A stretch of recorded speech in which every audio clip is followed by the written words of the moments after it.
नमस्कार विद्यार्थी मित्रांनो. टेट परीक्षेमध्ये एक टॉपिक असतो ज्याचं नाव आहे सिम्प्लिफिकेशन. ठीक आहे, तर सिम्प्लिफिकेशनमध्ये काही उदाहरणं असतात किंवा काही क्वेश्चन असतात. त्यातलं एक छोटंसं उदाहरण आपण बघूयात. एक उदाहरण बघूयात. 22% ऑफ 500. ठीक आहे, असं तुम्हाला एक उदाहरण दिलेलं आहे.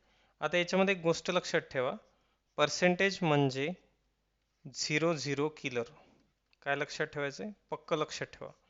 पर्सेंटेज म्हणजे झिरो झिरो किलर. आता याचा अर्थ काय? 22% पर्सेंट म्हणजे काय? Divided by 100. ठीक आहे, हे पर्सेंट म्हणजे काय? Divided by 100 into 500. ठीक आहे, हे आपलं इथलचं एक्झाम्पल मी इथे लिहिलंय. आता बघा, 0 0 0 0 कॅन्सल. काय उत्तर येणार? 22 इंटू 5, 110. मग आता हे डायरेक्ट गणित कसं सोडवायचं?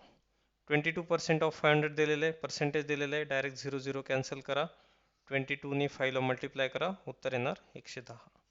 ठीक आहे, हे लक्षात ठेवा. प्रत्येक एक्झामला हे काम येईल, त्यातल्या त्यात टेट एक्झामसाठी हे जास्त महत्त्वाचं आहे.